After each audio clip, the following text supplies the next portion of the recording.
constantly waking up at night? Watch this video for secret techniques to sleep like a baby all night long. You'll learn the reasons you wake up in the middle of the night, you can't fall back asleep easily, and what you can do about it. Hey everybody, I'm Carrie Bailey, your functional nutritionist. I work with people with anxiety, depression, and other weird mystery symptoms. And together we heal naturally. Welcome to this growing community of people that are ready to heal for good. If you're new here, pop a comment below, say hi. Let's jump into today's video. Let's start with my own sleep story. I've struggled with sleep since I was 9 years old. When I was young, I had trouble falling asleep. And as I got older, I had trouble staying asleep. A lot of things helped, but I really wasn't able to move the dial on permanent quality sleep until I was able to get to the underlying root causes. For me, those were streptococcus and a number of herpes viruses like Epstein-Barr, HHV1, HHV2, the chickenpox, the shingles, the coronavirus,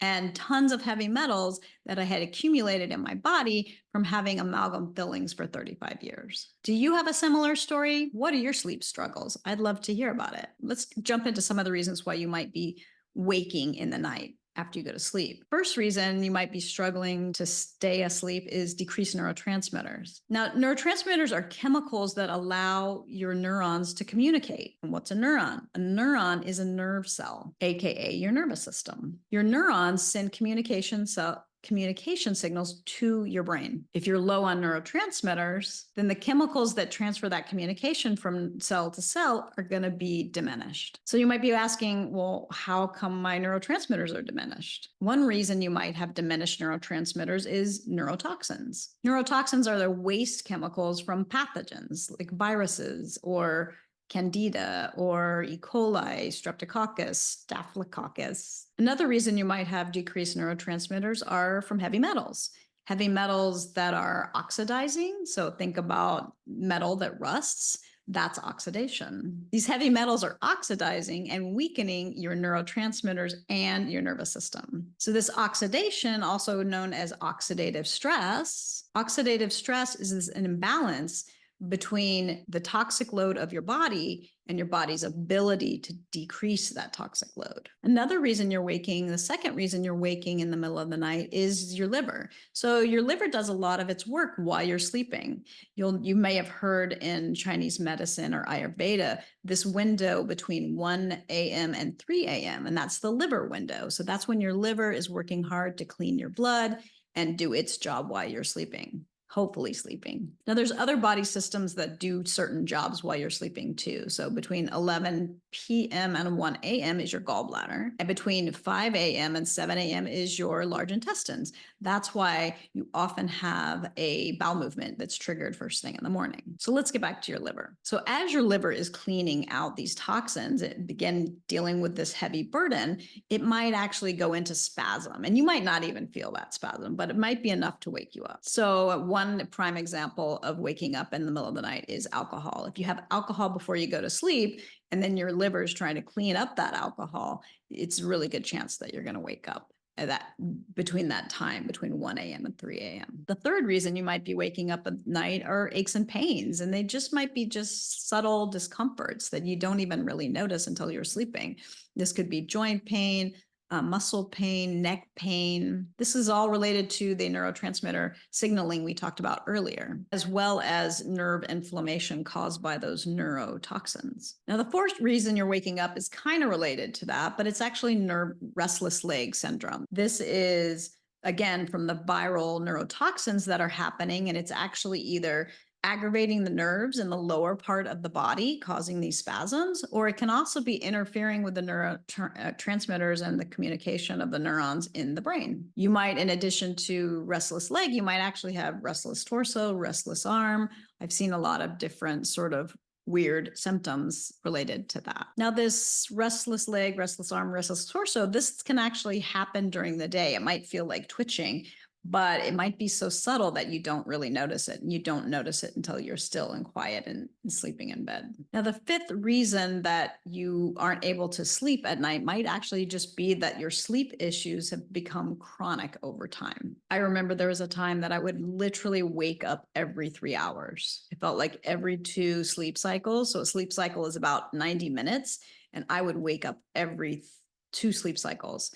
And I've had clients that wake up every hour and a half, every sleep cycle. So it just depends on how sensitive your nervous system is and how much damage is going on in there. Let's talk about some solutions, some things that you can do. Let's talk about food first. Well, it's alcohol is one thing that I would definitely recommend. It's not a food necessarily, but there might be alcohol hidden in your supplements. So I would evaluate your alcohol as well. Remove all sources of alcohol. I definitely recommend removing all grains except for oats and maybe millet.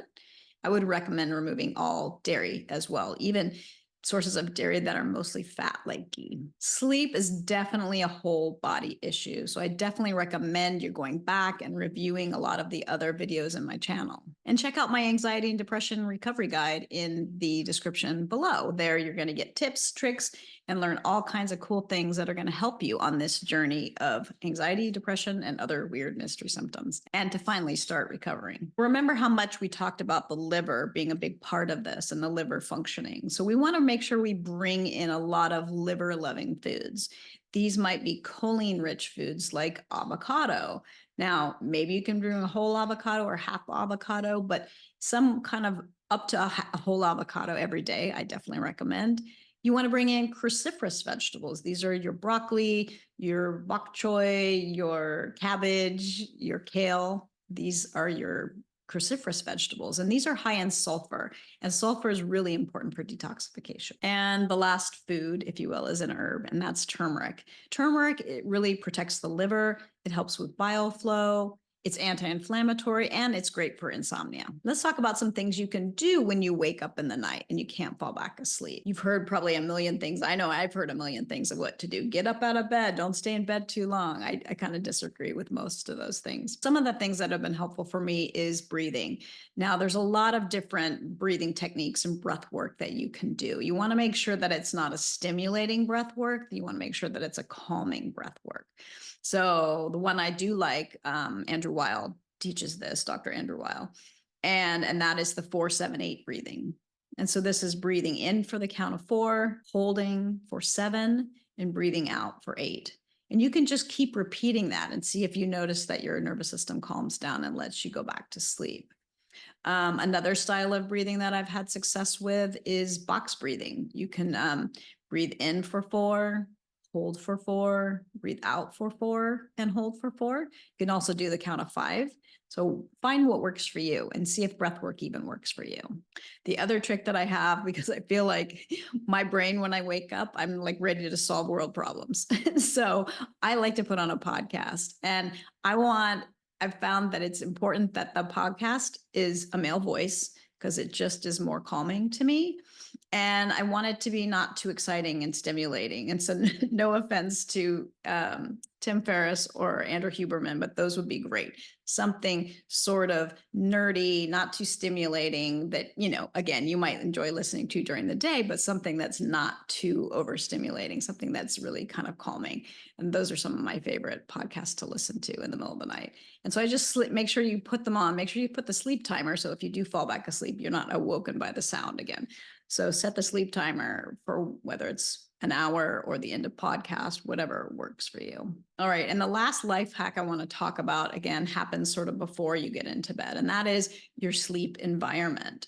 And there's 2 things. There's light and sound. So I have to be in a room that's as black as a cave. So blackout curtains, even the LED lights on a alarm clock or anything like that. Everything has to be completely off and black. So not even the little LEDs that are on, like say a television or an alarm clock or anything else in your room. It's important to have 0 noise. I find in the summer when it's hot and I have a fan on, well, first of all, my temperature is off, right? And I'm super sensitive to that, but also having any kind of noise whatsoever can disrupt my sleep because it can trigger your nervous system. So trying to not even have white noise on while you're sleeping. All right, so the last area of focus I want to talk about are supplements. So there are 3 herbs that I love, and you can take these throughout the day, not just before bed. Also, these are herbs that's not like a sleeping pill, so you can't just take it once and expect to see a difference. Understand that it's going to take some time. Try it for a week, 2 weeks, and see if over time of calming your nervous system down, if it improves your sleep. The first herb that I love is passion flower. Passion flower reduces anxiety, improves sleep, increases the level of GABA in the brain, which helps lower brain activity. Ashwagandha, again, this is my overall favorite herb for stress and anxiety. So this helps sleep indirectly. And the last one is valerian root, which helps improve your sleep quality and also helps you fall asleep faster. Valerian root can not only reduce the amount of time it takes to fall asleep, but it also improves your sleep quality. Now remember, it might take a combination of diet, lifestyle, supplementation, a lot of things, as well as looking at the underlying root cause in order to get your sleep to improve. And it's important to have your sleep improve so that you can heal. I'd love to hear your insights from today. Pop a comment below. Let me know your thoughts. If you enjoyed this video, give me a thumbs up. Thank you so much for watching. I'll see you next week.